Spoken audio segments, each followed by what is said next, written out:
नमस्कार, मसला देख रहे हैं आप और मैं हूं आपके साथ सपना दीपक मद्देशिया।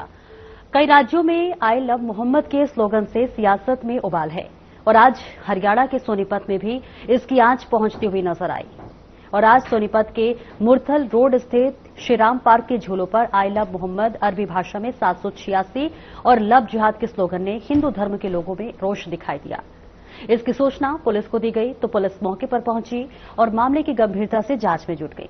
सोनीपत मेयर राजू जैन ने भी पार्क का दौरा किया। दरअसल आपको बता दें, सोनीपत के बोरथल रोड पर स्थित पार्क के झूलों पर आई लव मोहम्मद अरबी भाषा में 786 और लव जिहाद के स्लोगन लिखे हुए हैं।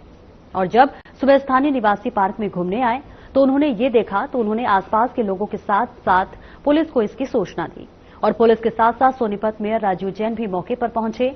स्थानीय निवासियों ने कहा कि हरियाणा में भी त्योहारी सीजन पर धार्मिक भावनाओं को ठेस पहुंचाने के लिए किसी शरारती तत्व ने यह काम किया है और हमने इसकी शिकायत पुलिस को दे दी है। तो वहीं पार्क में झूलों पर इस तरह के स्लोगन की सूचना के बाद पुलिस बल मौके पर पहुंचा और शिकायत मिलने के बाद सोनीपत सेक्टर 27 थाना पुलिस ने मामले की जांच शुरू कर दी है।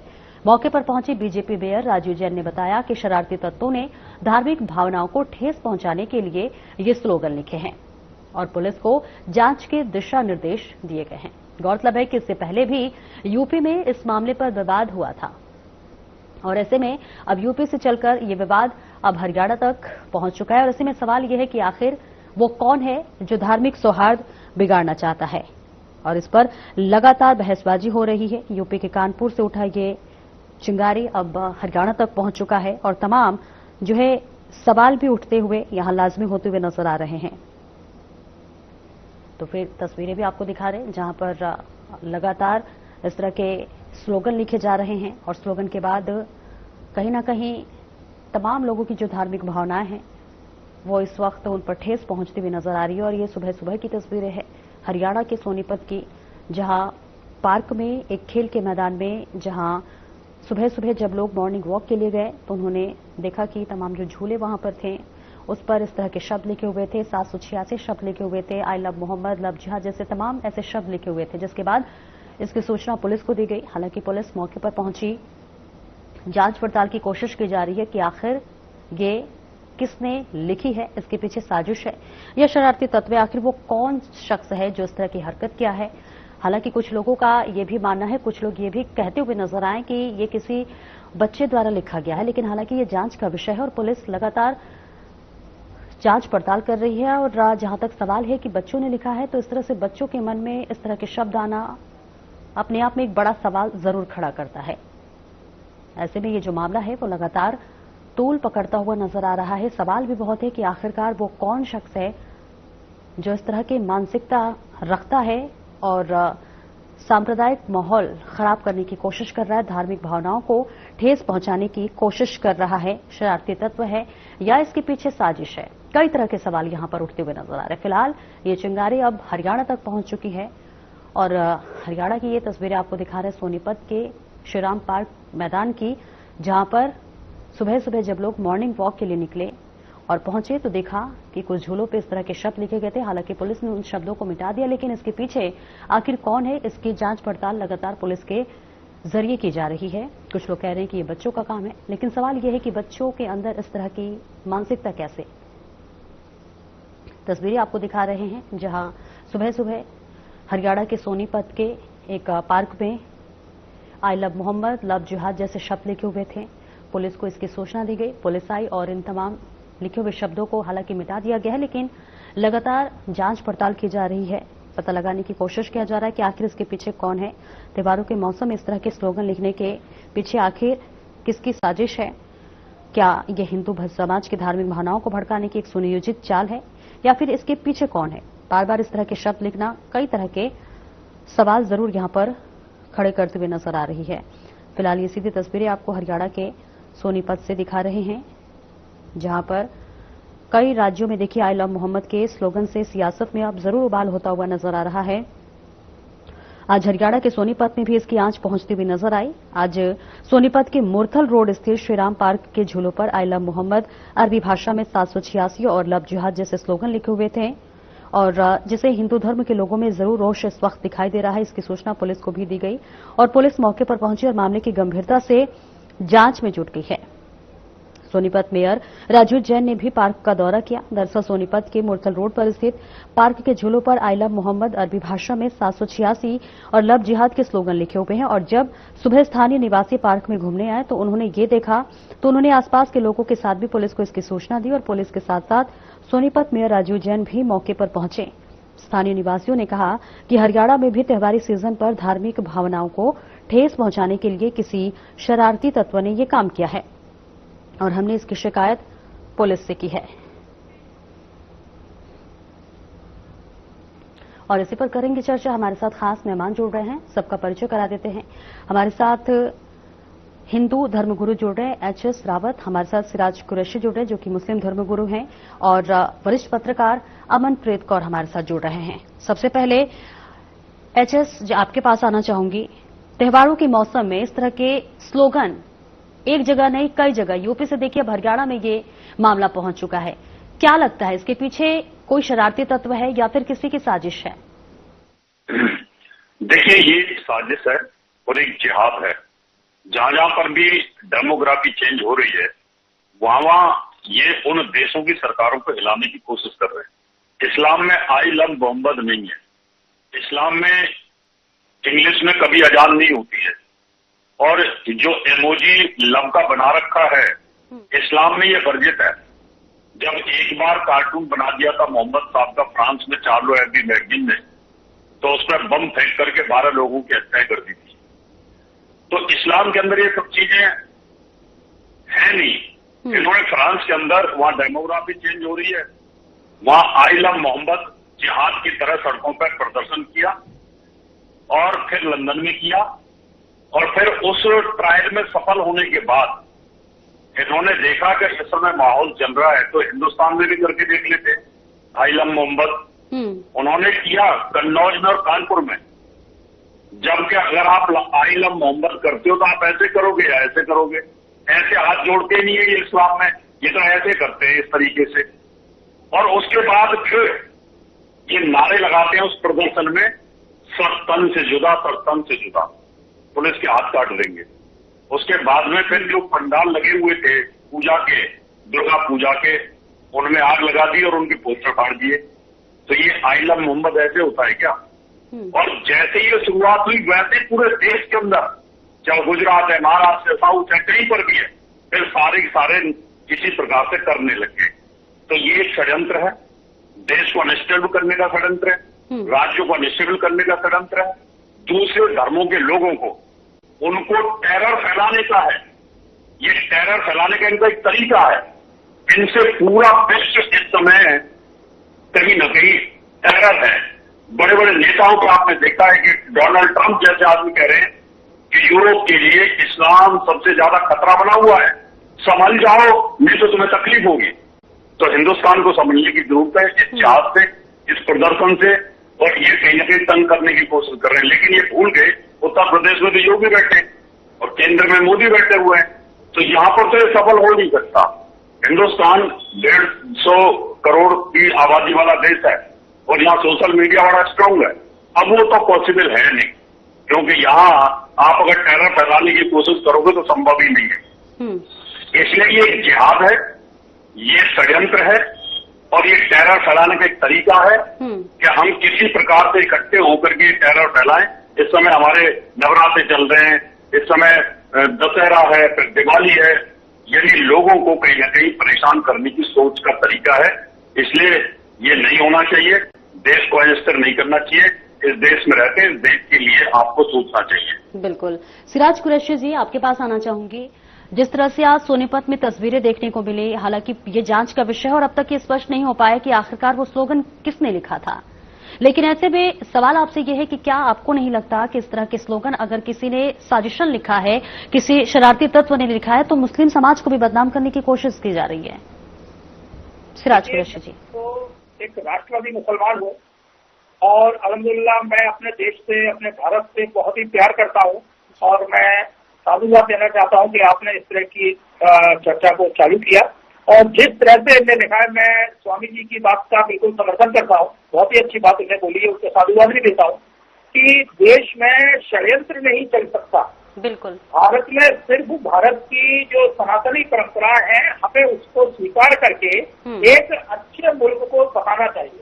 अब मैं आपको बताऊं कि नबी से मोहब्बत, प्यारे नबी सल्लल्लाहु अलैहि वसल्लम से मोहब्बत सभी करते हैं, मैं भी करता हूँ, मगर उसके लिए आप जो रोडों पे उतर रहे हैं, बदमाशियां कर रहे हैं, जो लॉ एंड ऑर्डर की स्थिति को आप बिगाड़ रहे हैं, वो बिल्कुल बर्दाश्त के काबिल नहीं है। देखिए, हमें अपने मुल्क को, भारत को विश्व गुरु बनाना है।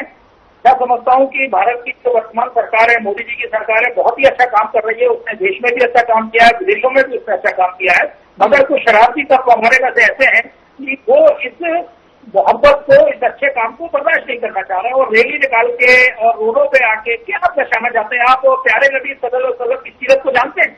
मैं आपको केवल एक बात बताना चाहता हूँ कि एक गैर मुस्लिम महिला उस पर रोज कचरा डाला करती थी और उस कचरे वाली एक दिन बीमार हो गई, तो वो देखने जाएगी तुम बीमार क्यों हो गई। तो उन नबी की सीरत ऐसी थी, मोहब्बत की थी, उनकी एकता की सीरत थी, उनकी प्यार की सीरत थी, मानवता की सीरत थी, सेवा की सीरत थी। और आज आप उनके नाम पे जो बरेली में आपने तमाशा खड़ा किया है, या पूरे देश में आप लोग जहां जहां तमाशा खड़ा कर रहे हैं कट्टरपंथी लोग, मैं बिल्कुल उसको बर्दाश्त नहीं करता, उसकी कड़ी निंदा करता हूँ। और मैं चाहता हूँ कि भारत में इस तरह के किसी भी आंदोलन को आप सफल न होने दें, इसको हमें तुरंत कुचलना चाहिए। हो सकता है इसके पीछे कोई बड़ा षड्यंत्र भी हो, हमें उस पर भी नजर करनी चाहिए। बिल्कुल, अमनप्रीत कौर आपके पास आना चाहूंगी। यूपी से लेकर हरियाणा तक फैला ये आई लव मोहम्मद विवाद लगातार बढ़ता हुआ नजर आ रहा है। सोनीपत में भी देखिए इसकी आंच आज सुबह देखने को मिली। आपके नजरिए से क्या लगता है, क्या ये कोई लोकल शरारती तत्व है या फिर इसके पीछे कोई बड़ी गहरी साजिश है? देखिए, आई लव मोहम्मद का जो जिक्र है वो हम 4 सितंबर से सुनते आ रहे हैं और कानपुर से ये कोनिया पार्क से शुरू हुआ और आते आते ये पूरे यूपी को घेरता हुआ वाराणसी में फैलता हुआ आपने देखा कि बरेली में कैसे इसका फैलाव हो गया, बरेली में कितना आतंक मच गया और 26 तारीख को बरेली और उसके बाद अब आज पहुंचे ये हरियाणा में भी पहुंच गया। तो ये जो है, एक तो बात है कि इसकी राजनीति करी जा रही है, तिल का तार बनाया जा रहा है। आई लव मोहम्मद कहने में कोई बुराई नहीं है, मुझे ऐसा लगता है, क्योंकि हम एक गणतंत्र देश है हमारा, एक लोकतांत्रिक देश है हमारा, तो उसके हिसाब से संविधान हमें आजादी देता है कि हम अपने जो भावनाएं हैं वो शब्दों में पिरो के व्यक्त कर सकते हैं, अगर वो किसी को नुकसान नहीं पहुंचा रहे। पर बात वहां बिगड़ जाती है, जैसे बरेली में आपने देखा कि तौहीद रजा ने जैसे कॉल दे दी कि नवाज के बाद सब लोग आना, हम लोग प्रदर्शन करेंगे, तो वो प्रदर्शन अगर वो प्रशासन से परमिशन लेके करते और शांतिपूर्वक करते तो उसमें कोई बुराई नहीं थी। पर क्योंकि उनको परमिशन भी नहीं मिला, उन्होंने फिर भी वो जो प्रदर्शनकारी वहां पे इकट्ठा हुए, उन्होंने नवाज के बाद इतनी गैदरिंग करी और उसमें छोटे बच्चे भी इन्वॉल्व करे। आप ये देखो कि वहां पे जब पुलिस एक्टिव हुई और पुलिस ने उनको कंट्रोल करने की कोशिश करी, तो पुलिस की गलती क्या हुई कि प्रशासन तब जागा जब वहां पे गैदरिंग हो चुकी थी। प्रशासन ने जब तौकीर रजा ने कॉल दी कि कल की नवाज के बाद हम लोग प्रदर्शन करेंगे, तो तब ही एक्शन क्यों नहीं लिया। मुझे ऐसा लगता है कि अगर उनको कंट्रोल ही करना था तो उसी टाइम वहां पे आसपास जो इलाका था वहां पे रोक लगा देनी चाहिए थी कि वहां पे लोग आए नहीं ज्यादा से ज्यादा, और भड़काऊ भाषण तो बात की बात है, वहां इकट्ठा ही नहीं होने देते। और अगर इकट्ठा हो गए थे तो उसके बाद उनको टीयर गैस यूज कर सकते थे, वो उनको कुछ भी करके कंट्रोल कर सकते थे। जो उन्होंने लाठीचार्ज करा है और बच्चे भी थे उसमें, तो मुझे लगता है कि अग्रेसिव वे में जैसे अटैक हुआ वैसे ही उसका रिएक्शन जो है वो भी अग्रेसिव वे में आया, प्रशासन की थोड़ी सी देरी के कारण। और अगर 4 सितंबर से कानपुर से ये आई लव मोहम्मद का सिलसिला शुरू हुआ था, मुझे लगता है उसी टाइम अगर प्रशासन ने कंट्रोल किया होता तो ये फैलते फैलते आज हरियाणा में नहीं होता। और सोनीपत में जब आप पार्क की बात कर रहे हो, पार्क में बेंचों के ऊपर लिखे हुए हैं स्लोगन, उनकी बात कर रहे हो, तो उसको अब तक किसी ने देखा नहीं है। फिर भी हम लोग इसको मुस्लिम लोगों के साथ जोड़ रहे हैं।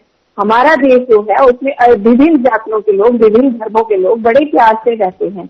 आतंकवादी, आतंक फैलाने वाले लोग वो होते हैं, वो चाहे हिंदू होते हैं चाहे मुस्लिम होते हैं, जो संविधान को नहीं मानते, जो कानून को नहीं मानते, जिन्होंने देश में अराजकता फैलानी होती है। उसमें जरूरी नहीं कि वो मुस्लिम हो, जरूरी नहीं वो हिंदू हो, वो सब हो सकते हैं। सब धर्मों में सब तरह के लोग, सब जातियों में सब तरह के लोग रहते हैं।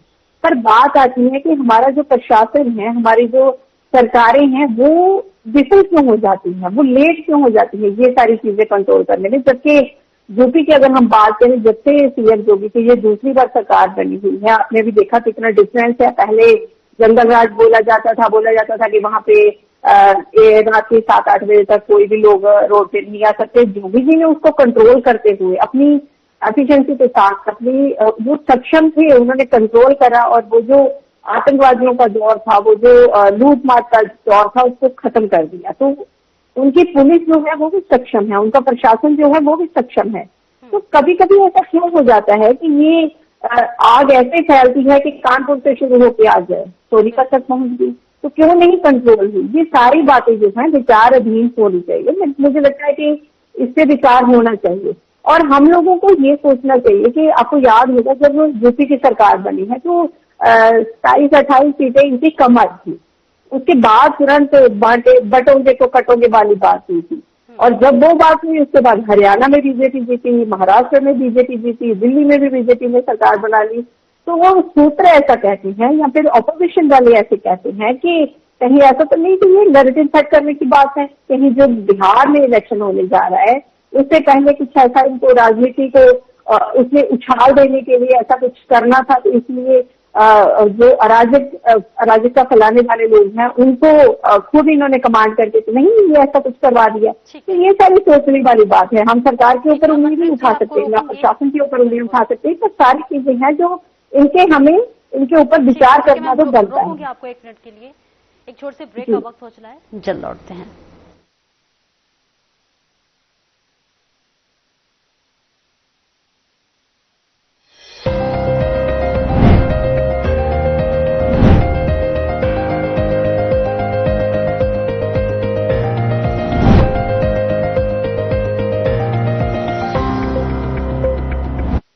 लोग सेहत बनाने के लिए क्या क्या नहीं करते, जिम जाते हैं, कसरत करते हैं, काजू बादाम प्रोटीन के डिब्बे तक घोल घोल कर पीते हैं, फिर भी उनकी सेहत नहीं बनती क्योंकि उनका पाचन तंत्र खराब है।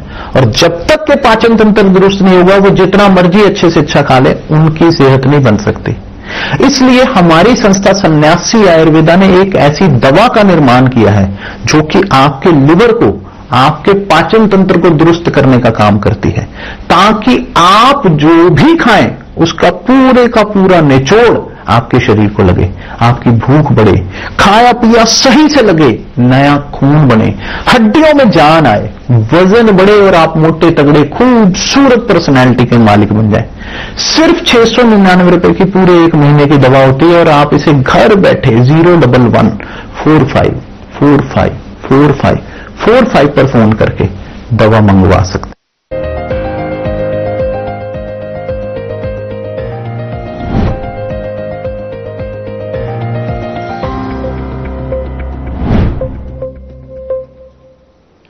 और ब्रेक के बाद एक बार फिर से स्वागत है आपका। और चर्चा चल रही थी कि लगातार देखिए आई लव मोहम्मद जो विवाद है वो अब यूपी से चलकर हरियाणा पहुंच चुका है। और आज सुबह सुबह जिस तरह से सबने तस्वीरें देखी सोनीपत में एक पार्क में आई लव मोहम्मद 786 जैसे तमाम शब्द लिखे हुए थे और लगातार सवाल उठ रहा है कि आखिरकार इसके पीछे किसका हाथ है।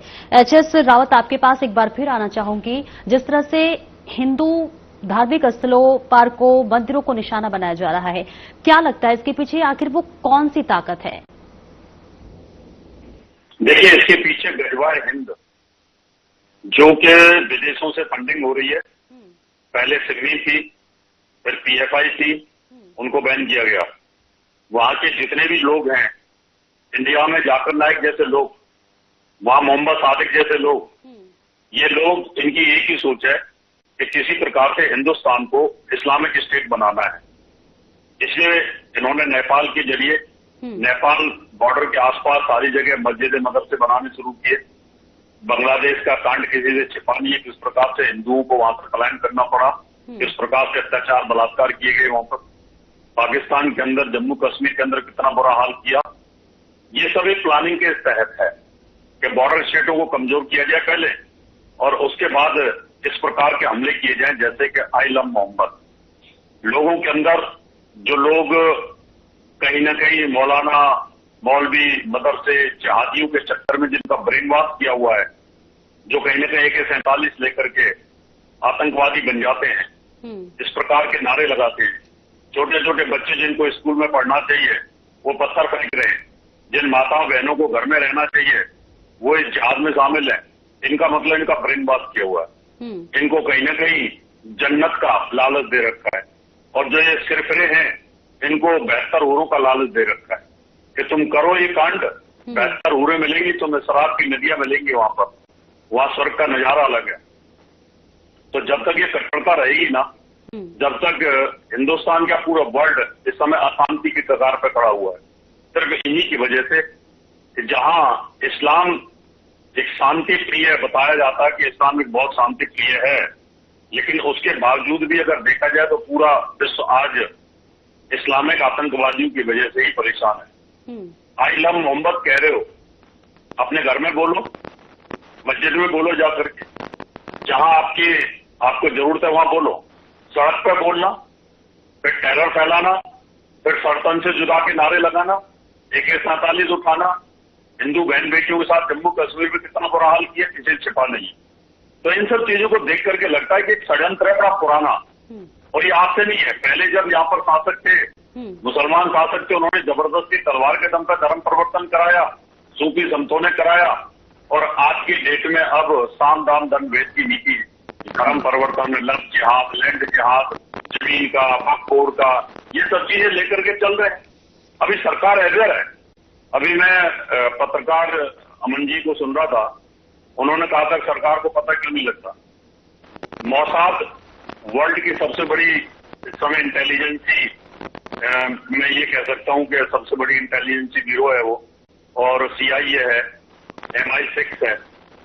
जब इनके कांड हो चुके थे, 9/11 हो चुका था, 1200 आदमी इजराइल के मार दिए हमास ने, बड़ी देर से पता चला। कई बार इंटेलिजेंसी फेल हो जाती है कि आदमी इतने शास्त्र पढ़ने से काम करता है, मोबाइल ऑफ करके काम करता है, तो कभी कभी इन चीजों का सरकार को बहुत देर से पता लगता है, क्योंकि इंटेलिजेंसी भी तो मनुष्य ही है।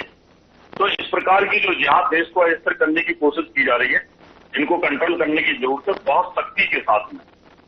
अभी पूरी दुनिया को पता है भाई, आप 5 दफे की नमाज अदा करते हो और आप 5 बार अजान अदा करते हो, आप अल्लाह को स्मरण करते हो उनको, उसके बावजूद भी तुम्हें प्रदर्शन करने की जरूरत पड़ गई।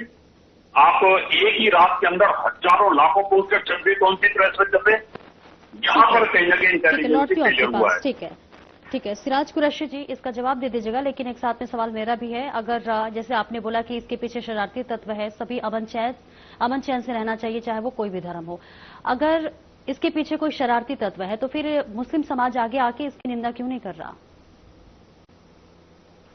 सिराज कुरैशी जी, एक कुरान शरीफ की आयत बताता हूँ, अल्हम्दुलिल्लाह रब्बिल आलमीन अर्रहमान अर्रहीम मालिक यौमिद्दीन इय्याका नअबुदु व इय्याका नस्तईन इहदिना सिरातल मुस्तकीम सिरातल मुस्तकीम सिरातल लज़ीना। इसमें जो बात आई है कि मुझे सीधे रास्ते पे चला, कुरान शरीफ में खुद ये संदेश दिया गया है सिरातल मुस्तकीम कि ये हमें सीधे रास्ते पे चलाओ, यानी दंगा फसाद का रास्ता ना हो, आतंकवाद का रास्ता ना हो, कट्टरपंथ का रास्ता ना हो, किसी को परेशान करने का रास्ता ना हो, ये सारी बातें बताई गई है। उसके बावजूद भी तौकीर रज़ा जैसे लोग वो मुसलमानों को भड़काने के बाद बोलते हैं कि रोडों पे आ जाओ, आप ये नारे लगाओ। देखिए, जैसे मेरी बहन फरमा रही थी कि आई लव मोहम्मद कहने में कोई परेशानी नहीं है, जय सिया राम कहने में कोई परेशानी नहीं है, आई लव महादेव कहने में भी कोई परेशानी नहीं है। हम भारत में सेक्युलर ढंग से रहते हैं, कोई प्रॉब्लम नहीं है, प्रजातांत्रिक देश है। मगर इसकी आड़ में अगर आप आतंकवाद फैलाएंगे, नफरत फैलाएंगे, कट्टरता फैलाएंगे और रोडों पे आ जाएंगे और न्याय की व्यवस्था और कानून की व्यवस्था को भंग कर देंगे, संविधान को तार-तार कर देंगे, तो निश्चित रूप से आपके ऊपर कार्रवाई होनी चाहिए। और मैं समझता हूँ कि इसके तार कहाँ जुड़े होते हैं, इसकी भी संज्ञान में लेना चाहिए। हमारी जांच एजेंसियां हैं, शायद इसका काम भी कर रही होंगी कि ये जो शरारती तत्व हैं रोडों पे कैसे आ जाते हैं और रोड पे आने के बाद वो लॉ एंड ऑर्डर को अपने हाथों में लेने की कोशिश क्यों करते हैं, जबकि प्यारे नबी सल्लल्लाहु अलैहि वसल्लम ने कभी भी ये बात नहीं बोली है कि आप लॉ एंड ऑर्डर धज्जियां उड़ा दीजिए। वो ये फरमाते हैं कि आपको जिस मुल्क में रहेंगे उस मुल्क के कानूनों का पासदार होना पड़ेगा, यानी उस मुल्क के कानून आपको मानना पड़ेंगे। ठीक है। और आप उस मुल्क के कानून को नहीं मानते हैं तो मैं बिल्कुल इस पर कठोर अपनी देता हूं।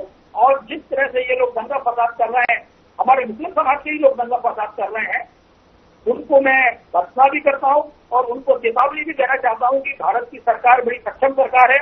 आप इस तरह की बदमाशियां करके, इस तरह के उपद्रव करके आप अच्छे से नहीं रह पाएंगे। आपकी बात बिल्कुल जायज है सिराज कुरैशी जी। अमनप्रीत जी, एक छोटा सा आपसे कमेंट लेना चाहूंगी।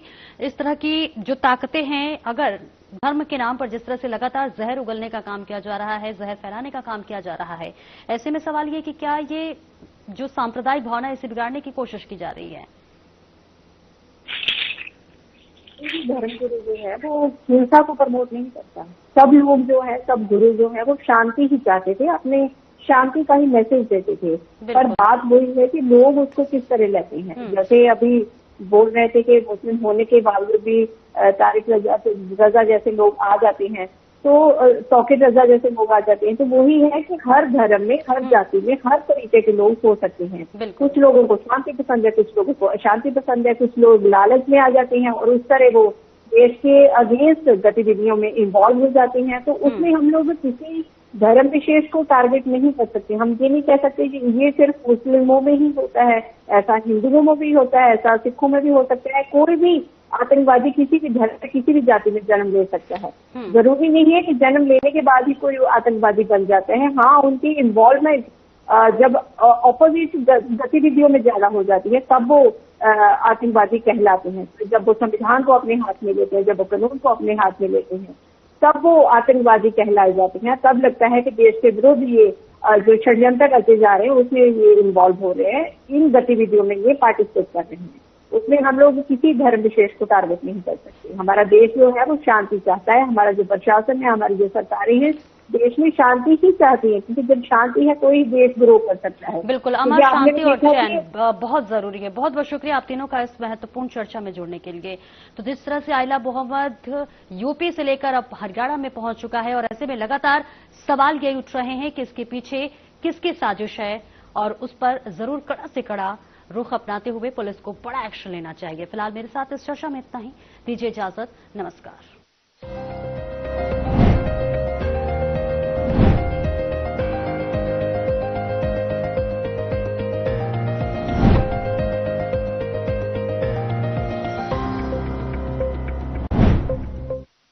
दो 2047 में कैसा